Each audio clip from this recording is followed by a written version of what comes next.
Welcome to the Insomnia Project. Sit back, relax, and listen as we have a calm conversation that's meant to help you find your way to sleep. And if it doesn't, and it just relaxes you, or you just follow along, that's perfectly fine too. I'm your host, Marco Timpano. Thank you for joining us. I have the distinct pleasure of having, for the first time on our podcast, my cousin from Massachusetts, Kelly Lawrence. Welcome to the Insomnia Project. Hi, Marco. Thanks for having me. We're here in your beautiful home in Norwell, Massachusetts, on beautiful, comfortable leather chairs. So you might hear the squeak of leather in the background, as well as, the sounds of outside. But I'm happy to be here in Massachusetts because we often talk about Massachusetts on the podcast because your cousin Amanda, of course, grew up in this general area where we are right now. Yes, she sure did. And we're fortunate because we're going to have you on our holiday episodes, which are coming up, listeners. So we're going to have new holiday episodes, and you'll hear Kelly talk about her beautiful, I won't even say her home and decorations, but let's just give a preview of that because I want to talk about your non-holiday decorations. Okay. And how beautiful your home is decorated. Mm-hmm. Thank you. In particular with what you have on your walls. Okay. So tell me, how did you approach decorating your home?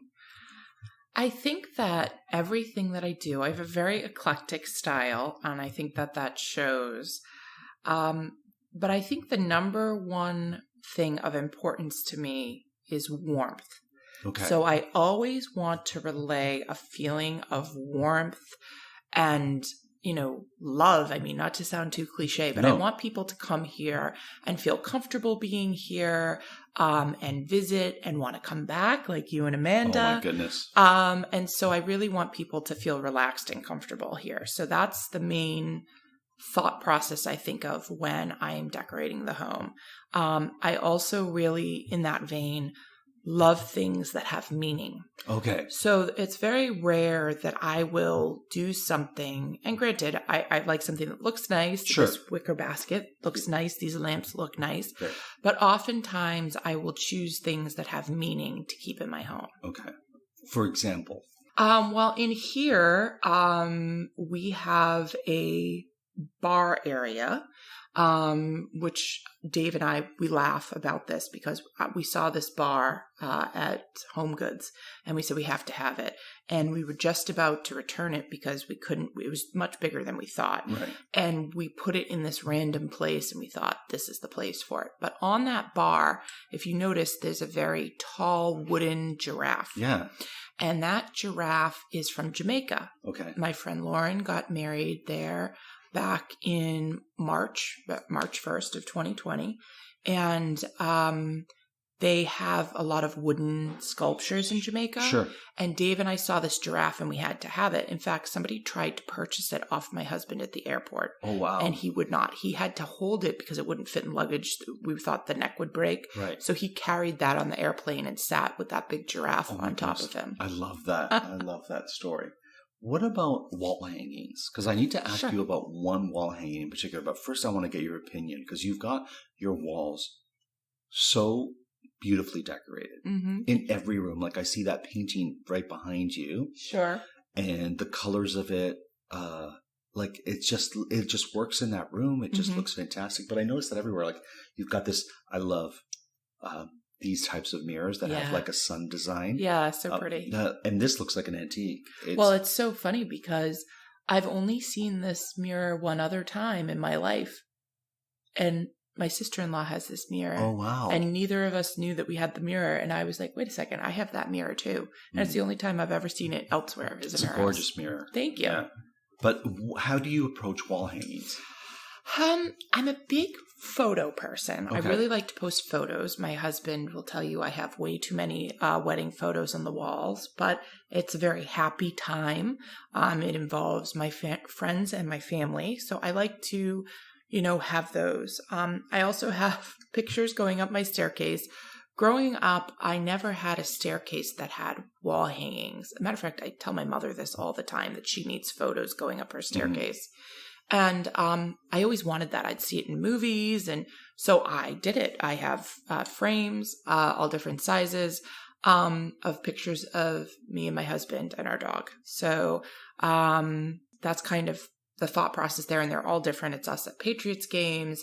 It's us dressed up for New Year's Eve because we do these giant themed parties on New Year's. I love it. And one from Halloween, one when we were in Palm Springs. So there's a lot. So lovely memories that you have, celebrating memories too. Yeah, exactly. You have above one of the mantles of your fireplaces a whale. Yes. I'm really into nautical things. Okay. And so whales for me, these are the things that really stand out for me. Mm-hmm. I wanted to be a marine biologist when I was a kid. Yeah, so I love that kind of stuff. Mm-hmm. But I noticed here in New England, whales appear in a lot of people's homes. Mm-hmm. So I'm curious about the whale that you have, which I already took a picture of because I love it so much, above your fireplace. Sure. So ironically, I ordered it for this fireplace. So the fireplace that has lots of brick around it. We have three fireplaces in this home, yes. Just so you're aware, folks. Yes. And currently it's over the big fireplace. Right. And my husband moved it there by accident. I think it was after last Christmas. And he put it in the wrong spot. And there used to be a ship there, but the ship had broken. And so he put it there and I was like, oh, I kind of like it in this fireplace. But really, I just always wanted a whale. Okay. And so I purchased one from a local company. I think they're based in Cohasset, Massachusetts. And it's just a whale and it has kind of like white paint, but not solid. It looks kind of rustic. Yeah. And it was funny. My friend Melissa came over and she saw the whale and she said, I love that whale. And so for Christmas, I bought her a whale. Goodness, that's amazing. Yes. That's amazing. And I noticed that, there are a lot of nautical things in homes here in Massachusetts, whether they be ships, whales. You also have a wall that has like these beautiful fish kind of like. Oh, yes. Yeah, I love that. I love nautical. Why is that? Why do you think it's such so present in so many homes here in Massachusetts? I think a lot of it has to do with the presence of being so close to the ocean. Right. And so, Norwell does not have an ocean, although we have the North River and I live very close to it. It's gorgeous, by the way. Yes, that's so pretty. But if you ever were to go to Scituate, which is a beach town, it's on the ocean. Which was formerly a fishing town, right? It was a fishing town, yes. It could have even been a whaling town back in the day, right? Oh, I'm sure. Okay. And lots of lobstering goes on there. Sure. And so though people in those houses tend to have a ton of nautical stuff. Like you'll notice the door knockers. Yeah. Here you might have a pineapple or a regular door knocker, sure. And you get to Scituate and they're almost all starfish. Oh, really? Okay. Mm-hmm. Or like a whale's tail. Yes, exactly. Or like a mermaid. Exactly. Okay, cool. That's awesome. So, yes, but we love nautical things and I just love the ocean. I'm a lover of all things ocean. So I just like to have a touch of the ocean in my home. I love it. Speaking of the ocean, speaking of you being a lover of the ocean, you're also a captain of a boat. To clarify, I am not the captain. Okay. I am the rider. You are the first mate? I'm the first mate. Okay. I like that. My husband is the captain. Okay. I don't really think he likes to be the captain, but he is the captain. Okay, so tell me about your boat and what you love about being on the water. And if people are looking to purchase a boat, what are some things you would recommend?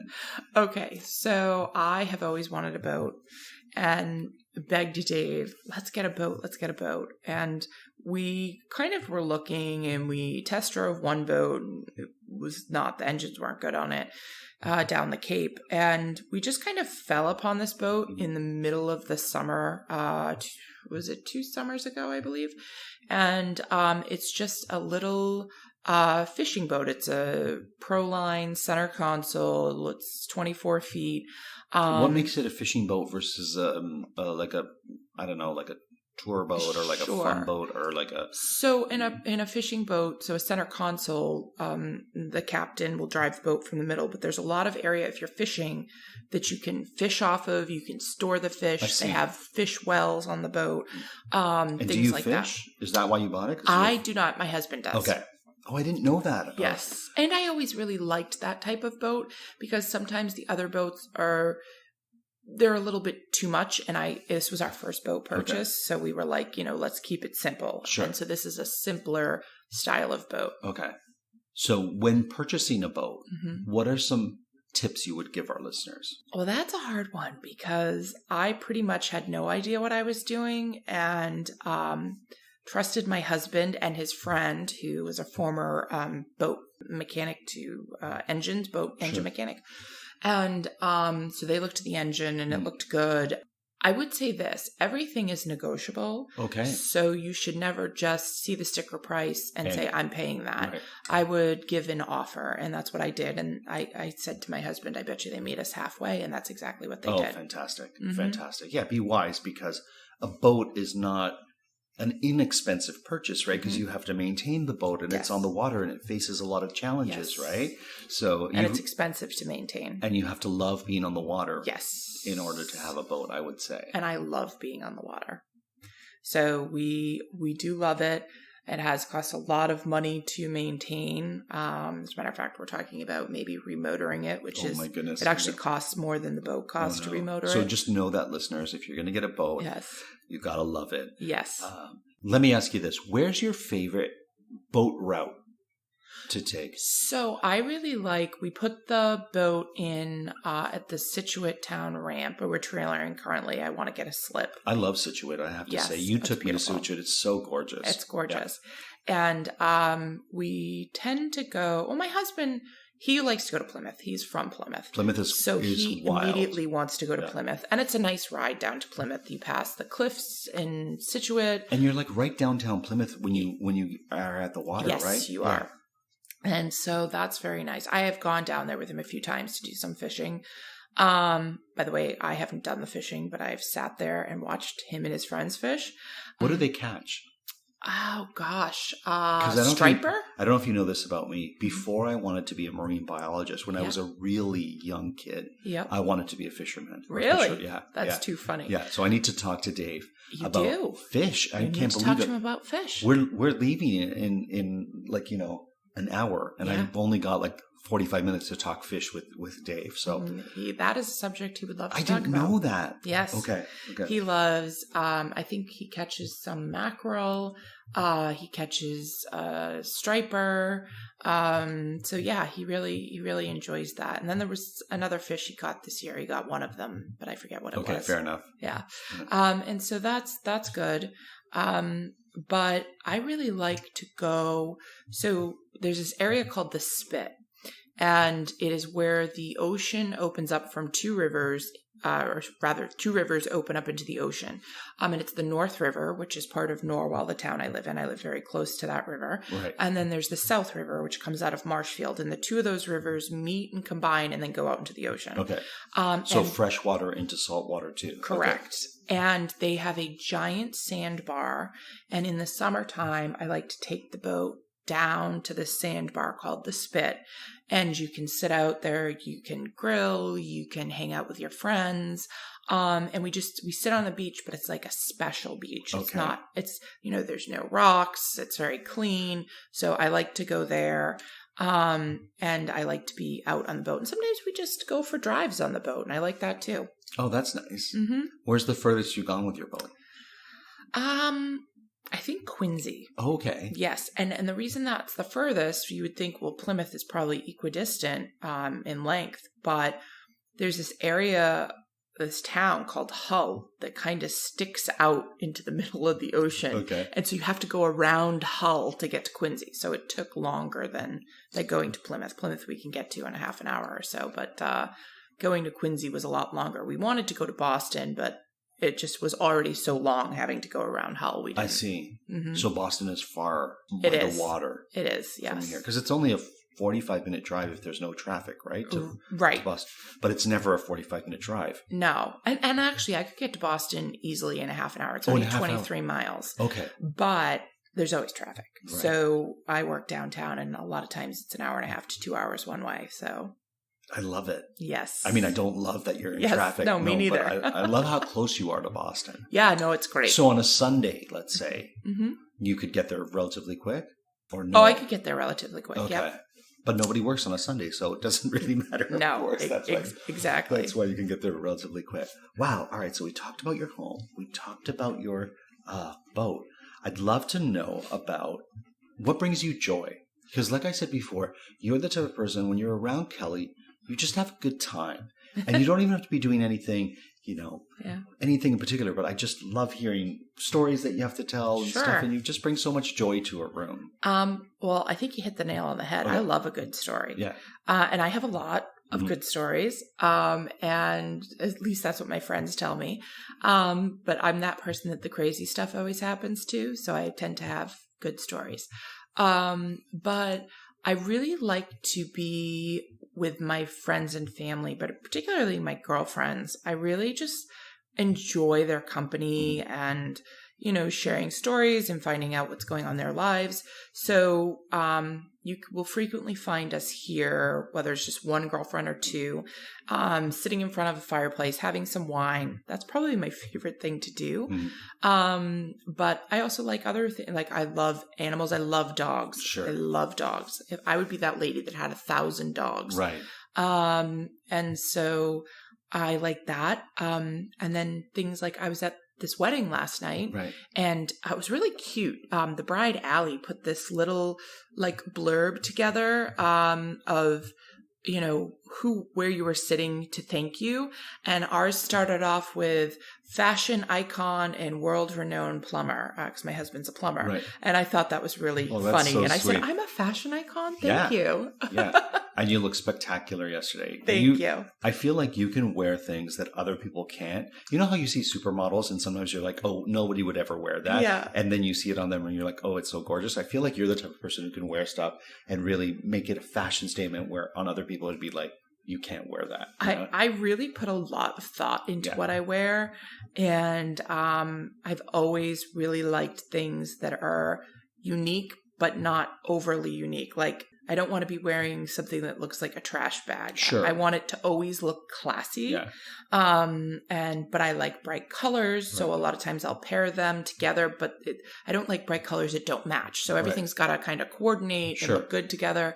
I like sparkly things. So I have the world's largest jewelry collection, not real, not like super nice, but costume jewelry. Sure. That you have ever seen in your life. Really? Yeah, I have more earrings. All my friends, they have weddings to go to anything. Kelly, can I borrow your earrings? Wow. Yes. You need to talk to your cousin because she's got the same thing. Really? Yeah, ask her to show you just the jewels that she's traveled with today. Like she has her own little... I noticed her necklaces and I was like, wow, that's a lot of necklaces to travel with. Right? Yes. You need to see, like, it's a thing. And it'll always be like, it always comes to me, which necklace?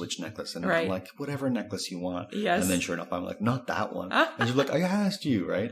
Along with being a person who brings a lot of joy into the room. Sure. And brings joy, you're also a very resilient person. Yeah. You've faced challenges and you're resilient about it. Yeah. So if we have listeners right now who might be facing challenges, what would be some of the advice or some of your go-tos that might help them? Sure. I'm a very positive person. I really hate negativity. Sure. And so I always try to find the silver lining in things. I mean, I will find the most ridiculous silver lining in something. And I've had doctors say to me, I wish everyone was like you. Right. That's insane that's how you're thinking of it, but it's what I have to do to get me through, right? Sure. And I think that, you have to remember that there's always people that are worse off than you. So even though I might be facing tough challenges, I have to remember that I'm very blessed with a wonderful husband, that I have a beautiful home, I have a wonderful career, I have a great family. Not everybody is blessed with those things. Sure. And so in the grand scheme of things, I'm actually very fortunate. And so I think if you maintain that thought process and stay positive about things, it's a lot easier to just go through life and feel. You have to know that everything's going to be okay. It's a feeling, and you have to convince yourself, I'm going through this, but this too shall pass, and I'm going to be okay. I'm going to make it out of this. You can't get caught up in that, negative energy. Right. So when you steer away from that and focus on what's good and what can be good. Sure. And you have a confidence too. Thank you. And you lean in joy. Sure. Those three things together make you such a resilient person that I look up to. So you mentioned your work, Mm-hmm. and I just want to mention, because all our listeners will be like, oh, what work do you do? Are you able to tell us a little bit of kind of what you do? And Sure. So I can't go into really great detail Sure. about it because I work in a pretty litigious field. Oh, I see. Okay. And I also have to make sure that everything is okay before I say anything. Of course. But I can tell you I work in finance, Okay. so that might explain why I can't say a lot. Fair enough. I always try to, like, when people mention something on the podcast, I try to uncover it, because Sure. our listeners might be like, Sure. I wanted to know that. I wanted to know that. So Sure. thank you for sharing that. Sure. All right. Well, Kelly, before we go, I just want to thank you for being such a great guest, Thank you. for welcoming me into this beautiful home of yours with 3 fireplaces. And I should Thank mention, it's not, my listeners will think, oh, 3 fireplaces, it's a humongous home. Mansion, yeah. It's not. It's a beautiful home. It's a size. You're certainly not lacking in space. Mm-hmm. But it's just so fascinating. You have 3 beautiful fireplaces, Thank each you. one very distinct. Yes. Which is your favorite? I would say the one in the room we're sitting in right now is my favorite because it's the one we use the most. Okay. And just the whole vibe of this room with the leather chairs with the studs, and I've have like a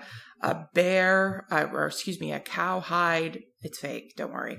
As my rug, and it just has this really warm, rustic feeling to it, and so I really enjoy having fires in here. And I'm not a leather couch person. Mm-hmm.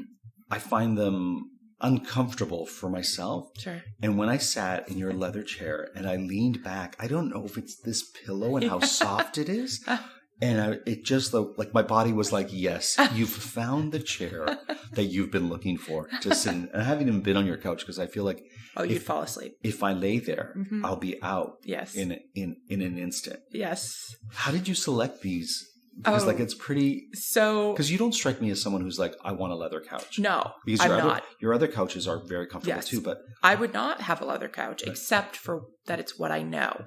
So growing up, my parents had this leather couch that was actually this exact same color leather. I never thought we'd talk about leather couches. I just need to say that. I never thought we would either. And so it was so comfortable and I loved it. And they gave it to me for my first apartment. And so I had it with me. I had it for many years. I mean, there were like holes in the thing by the time I got rid of it. I was in my early 20s. Duct tape the holes or something. Yeah. Yes. I mean, but it was so comfortable. My dog used to go, he could sit like a cat at the top in front of the window. Oh, I love it. And he loved it. So I guess I kind of bought these sofas for my dog. But when we moved here, I said that living room at my apartment in Quincy had that, I don't know what you'd call this color. It's a brown, a saddle tan, but it's darker. Yeah. It's like a reddish brown. And I also had walls this exact color. Oh, you did? Okay. I had picked it out when I was in my 20s in Quincy and painted the walls this color, and I loved the color combination. To me, it was so warm and inviting. And so when we moved into this house, I immediately said, I'm painting that the same color. Right. And I want to get sofas that color. And I wanted these stud things. I just think it looks very stately. Tickering or stitching or whatever you call it. Like it's just beautiful. Yeah, they it just have looks these nice. Round, I don't know what you'd call them. Studs, and they feel nice on the hand. They do. Like my mom had leather couches, and I never felt comfortable in them, and this just feels so. Yeah, it has like a regalness to it. Yeah, and but also a very like warm kind of like comfiness to it. Sure. Yeah. So sorry, you were saying about the tickering. I think it's called tickering, but yeah, no, that's how the other sofa was, although it looked different than this, but it had these studs or tickering, as you said. So I had to. My listeners are going to say it's not called tickering, Marco. What are you saying? Because I always say things like that, and that's not. But anyways, yeah, okay. So that's how I ended up. I found these sofas. It was the first furniture purchase I made when we bought this house. And my husband really wanted 2 sofas. So the room is kind of long. And so he wanted 2 sofas facing each other with a coffee table and the rug in the middle. And then there's the fireplace to the right and there's a TV to the left. And I said, no, that's not going to look right. That's going to look too, copycat. It's going to look too the same. I won't like that. So I insisted that we buy these 2 chairs. And the only way I could get away with getting the 2 chairs is I was told that he was always allowed to sleep on the sofa. And the deal was, you can have the sofa. I will never ask you to be on the sofa. You can have it. You can lay down, take the whole sofa. Except that if I am ever pregnant, I get the sofa during my pregnancy. Okay. And so that has been the running joke about the sofa. And I think that's a fair deal. Yes, Okay. I thought it was. And so these chairs, generally, I kind of put together. I put my feet up on the coffee table. And then as you see that white yarn looking thing, that's a poof. It's a poof. Yeah. And you can put my feet on there too, because I like to have my feet elevated. We have a poof almost exactly like that. Really? But rather than being cream color, ours is the color of your blue walls. Really? Yeah. Wow. Yeah. It's so funny. Wow, that's too funny. Yeah. It's funny how and that's your cousin, right? Right. How you guys have very similar styles and tastes. Yes. I'm going to say that, and I never met her, but I think we get it from our grandmother. Okay. So I just think that all of that trickles down, style, the jewelry, all that stuff. And I don't even know if she was a jewelry person, but I wouldn't be surprised to know that she was. Yeah. Because she worked in a jewelry store. She did? Yeah, she worked in a jewelry store. Do you know store. that was my dream, to work Oh my in a goodness. jewelry store, and I work in finance? I don't know how that happened. Or a florist shop. Oh, I could see you in either. I really wanted to work there, but I wanted to parade around in like diamonds all day. Oh I mean, goodness. I guess that's ridiculous, but I really love jewelry. But it's not just the way that jewelry looks and is beautiful.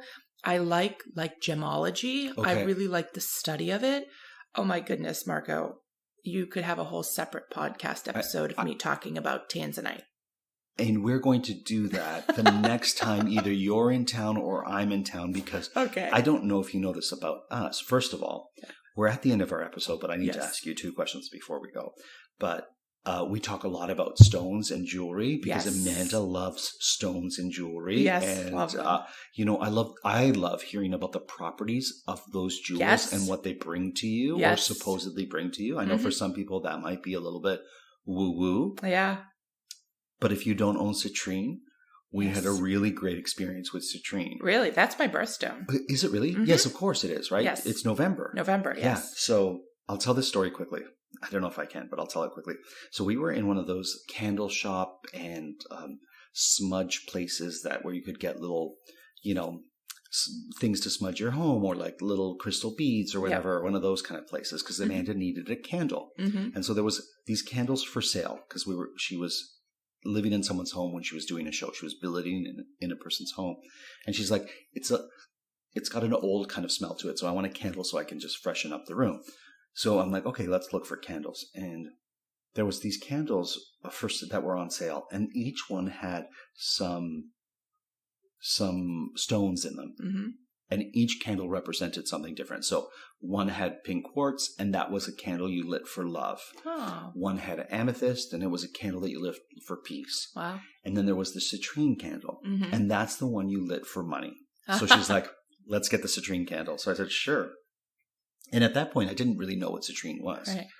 So it was in Thunder Bay, Ontario. I flew back home, and she hadn't lit the candle yet. And when I went home, I went to the mailbox, and there were 3 checks that we had been waiting for.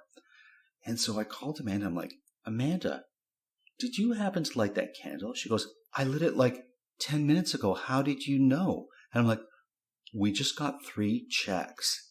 And she's like, oh my goodness, right? So we were like, this is great.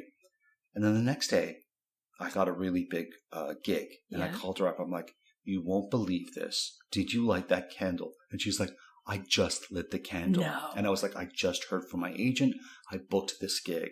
So she brought the candle home. Yes. And anytime we were like, we need a little bit of, money in our lives, we'd light this candle. And it always brought us good vibes. So that was our thing with citrine. So I always tell people when they're like, I need a little dip of money in my life, I say wear citrine or find citrine, because it was really cool for us. What's your favorite stone? And it doesn't have to be a diamond or ruby. It's tanzanite. I love tanzanite. I actually did a report in college about tanzanite. I got an A, by the way, on it. Good. But it's something I'm very passionate about. In fact, I was on a cruise in April down in the Bahamas, and my husband and I, we came back to the room, and we were always on the go there. There was one night we came home early and put the TV on. It was the only time we put the TV on in the room. And we were looking for something, and I don't know why. We must have been having a conversation, so we weren't paying attention to what was on the TV. And it was this woman trying to sell jewelry. Sure. And the jewelry she was talking about was tanzanite, and she was showing some tanzanite. And my husband had no idea that I have this ridiculous knowledge about tanzanite. Right. So we're sitting there, and he says, I really like that stone. It's really pretty. Tanzanite's like a blue purple. And he said, I really like that. And I said, well, let me tell you about it. And I started telling him, and I thought he was gonna fall off the bed. He couldn't believe I had all this knowledge. I love it. And he said, I'm going to buy you a tanzanite. Yeah. He said, you just convinced me to get one. That is the most amazing story. And lo and behold, we went to the Grand Cayman the next day. Right. And we were shopping around, and he bought me a tanzanite ring. Oh, that's such a lovely story. Yes. Thank you for sharing that. Before we go, you mentioned you wanted to be a florist. This podcast is really big on flowers. Yes. What's your favorite flower? Oh, definitely a peony. Oh, peonies. I love peonies. I love a big, beautiful peony. I have lots of peonies in my yard. Every year I get a couple new ones, and none of them are the same color. No, that's not true. I have 2 yellow peony bushes. You have yellow peonies? Yellow. Okay. I had a coral one, and it died, unfortunately, and it's very hard to find the coral, so I'm going to have to find that. Okay. But I have Shirley Temple, which is the white. I have Carl Rosenfeld, which is the dark purple. This is the name of the peonies. These are the name of the peonies. I have all different. I have light pink. I have dark pink. I have fuchsia. I have every color you can imagine. Bubblegum pink. Sure. And I just love them. Although the yellow peonies are really spectacular. Wow. So they're my favorite. I also really love dahlias. Okay. And I love anemones, the flower with the darker center. Yes. And I'm not keen on white flowers, although I do have a white peony bush, but I love color, so white would never be my favorite flower. But white anemones, and I think that's how you pronounce them, are my favorite, one of my favorite flowers. And what's ironic is when I got married, my florist, who's a good friend of mine, Jane. Shout out to Jane. Shout out to Jane. She's the best florist ever. And she put together, it was a long story, but I had to reschedule my wedding several times. And she said to me, okay, what do you want your bouquets to look like? And I said, Jane, I don't have any energy. And she knows how specific I am about what flowers I want. Yeah. And I said, I trust you. You do beautiful work. Just make it have a lot of color. And I thought after the fact, and my wedding was in September, and I thought after the fact, shoot, I told her I didn't tell her I didn't want any white flowers because I really didn't want any white flowers. And I said, well, I would have wanted white anemones, but they're out of season. We usually around here get them in like March or April. So I said, there's no way I'd have white anemones. And she opened the truck when she pulled into my driveway to show me what she had created for my bouquet. And lo and behold, the only white flower were white anemones. Wow. And she said it was a freak thing that at the flower wholesaling place that she goes to, they had a couple bunches of white anemones. And she said, I stopped because I know how much you love anemones, and I had to include them in your bouquet. Wow, isn't that lovely? Yes. So she's great. Well, thank you for sharing that. The funny thing is, you don't know this, but I always say that peonies is the official flower of this podcast. Really? Yeah, because I love them too. There's so much I love. That's why I'm on here. There you go. Well, listeners, thank you for staying with us as we dipped a little past 26 minutes today, but I think it was well worth it. I hope you enjoy this episode as much as I did. Thank you, Kelly, for being on the show today. Thanks for having me. And for our listeners, I hope you were able to listen and sleep.